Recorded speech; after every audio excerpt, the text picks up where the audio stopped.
కేటీఆర్ సవాల్పై ఘాటుగా స్పందించారు పీసీసీ అధ్యక్షుడు మహేష్ కుమార్ గౌడ్. సవాల్ విసిరి తోక ముడచడం కేటీఆర్ కు అలవాటేనని ఎద్దేవా చేశారు. 70,000 ఉద్యోగాల రికార్డులున్నాయని, రాజీనామాకు సిద్ధం కావాలన్నారు.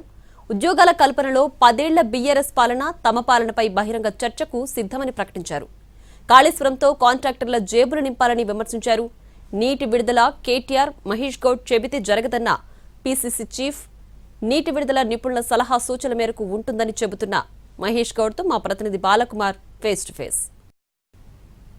నియామకాలపై కాంగ్రెస్ బీఆర్ఎస్ల మధ్య సవాళ్ల పర్వం కొనసాగుతుంది. 70,000 ఉద్యోగాలు ఇచ్చినట్లు నిరూపిస్తే తన పదవికి రాజీనామా చేస్తానంటూ కేటీఆర్ సవాల్ విసిరాడు. ఈ కేటీఆర్ సవాల్పై సార్ కేసీఆర్ సవాల్ని స్వీకరిస్తారా? కేటీఆర్ సవాల్ని 70,000 ఉద్యోగాలు ఇస్తే రాజీనామా చేస్తా అంటున్నారు. పసలేని సవాళ్ళు, ఎన్నిసార్లు సవాలు విసిరి తోక ముడిచిండు కేటీఆర్ గారు. 70,000 ఉద్యోగాలు ముఖ్యమంత్రి చెప్పింది లెక్కలతో సహా ఉంది, రికార్డుకు ఉంది. చేతకాని మాటలు, మేము నోటిఫికేషన్లు ఇచ్చాం, మీరు ఉద్యోగులు నోటిఫికేషన్లు ఇస్తే ఎవరద్దన్నారు ఉద్యోగులు ఇవ్వడం? మాకు ఒక చిత్తశుద్ధి ఉంది కాబట్టి మేము ఇచ్చిన వాగ్దానానికి దగ్గరగా దాదాపు 70,000 ఉద్యోగాలు 2.5 సంవత్సరాల్లో.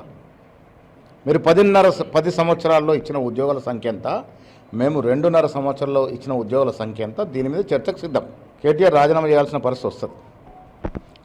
మేమే ఊరికి ఆషామాషి చెప్పట్లేదు, లెక్కలతో సహా చెప్తా ఉన్నాం. కుటుంబ పాలన చేసింది మీరు. ఇవాళ ఉద్యోగుల గురించి, నిరుద్యోగం గురించి ఏదో నలుగురితో 4 మాటలు చెప్పిస్తే ప్రజలు నమ్మే పరిస్థితి లేరు. క్లారిటీ ఉంది మాకు. మీరు 10 ఏళ్లలో పట్టుమని 20 నుంచి 30,000 ఉద్యోగాలు ప్రభుత్వ ఉద్యోగులు వెళ్ళలే. మేము వచ్చిన 12 మాసాల్లోనే 50,000 ఉద్యోగులు ఇచ్చాం. ఇంకా ఇతరత్ర ఉద్యోగులు కలుపుకుంటే దాదాపుగా 70,000 ఉద్యోగాలు ఇచ్చి తీరినాము, ఇంకా ఇస్తాము. ఎగ్జామ్ పేపర్ లీకేజ్లు అయితే చనిపోయిన విద్యార్థుల తల్లిదండ్రులు ఆ సంఘటనలు మర్చిపోలే. మీ హయాంలో జరిగినటువంటి పోలీసు రాజ్యం మర్చిపోలే. మీరు అనుకుంటున్నారేమో 2.5 ఏళ్ళలో ప్రజలు మర్చిపోయినారు. ప్రజలు, తెలివికల్లో తెలంగాణ ప్రజలు ఇవన్నీ మొదలుపెట్టుకున్నారు. మీ పాలన మా పాలన వేరు చేసుకుంటా ఉన్నారు.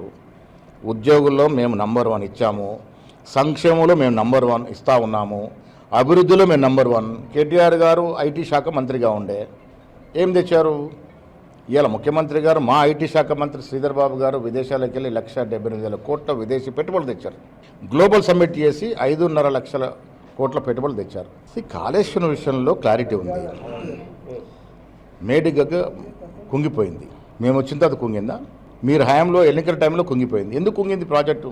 ఇవాళ జవహర్లాల్ నెహ్రూ కళల మేరకు మనం పోచంపాటు ప్రాజెక్టు కట్టుకున్నాము, నాగార్జున సాగర్ ప్రాజెక్టు కట్టుకున్నాము, నిజాం సాగర్ ప్రాజెక్టు ఉంది. నిజాం కాలంలో 60, 70, 80 ఏళ్ళు అయితే ఒక గీత కూడా వల్లే.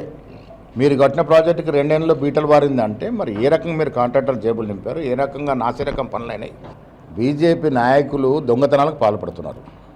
అంటే నిజంగా చెప్పాలంటే దొంగలు, ఓట్ల దొంగతనం చేస్తున్నారు. పాప మా మీనాక్షి నటరాజన్ యొక్క రాజ్యసభ సీటు దొంగతనం చేసినారు. ఇలా సర్ పేరిట నిజామాబాద్ జిల్లాలో ఓట్లు దొంగలించే ప్రయత్నం చేస్తూ ఉన్నారు. ప్రజల ఆస్తులు జవహర్లాల్ నెహ్రూ నుంచి మొదలుకొని మన్మోహన్ సింగ్ వరకు కూడబెట్టిన ప్రజా సంపదని కొందరు ప్రైవేటు వ్యక్తులకు దోచిపెట్టే కార్యక్రమాలు చేస్తూ ఉన్నారు. ఇలా డీజిల్ ధర, పెట్రోల్ ధర ఏ రకంగా ఆకాశాన్ని అంటింది, సామాన్యుడు ఏ రకంగా బాధపడుతున్నాడు, ఇదేమీ లేదు. వీడిల్లు దోయి వాడిల్లు దోయి, నీకు ఎక్కడ దాక్కు వేరేడిల్లు దోచేది? ప్రైవేట్ వ్యక్తుల యొక్క సొత్తును దోయమని చెప్పడానికి నువ్వెవరు? ఏది మాట్లాడాలో ఏది మాట్లాడకూడదో తెలుసుకొని మాట్లాడితే ప్రజలు ఆస్వాదిస్తారు. ఇలాంటి చౌకబారు పబ్లిక్ అటెన్షన్ మాటలు మాట్లాడితే ప్రజలు తిరస్కరిస్తారు. Thank you sir. సో ఇది మొత్తం మీద పీసీసీ అధ్యక్షుడు చెప్తున్నాడు. కేటీఆర్ సవాల్ని స్వీకరిస్తున్నాం, చర్చకు ఎప్పుడైనా సిద్ధం అనేది మహేష్ కుమార్ గౌడ్ ప్రకటిస్తున్నారు. కెమెరామెన్ రవిచరణ్తో బాలకుమార్.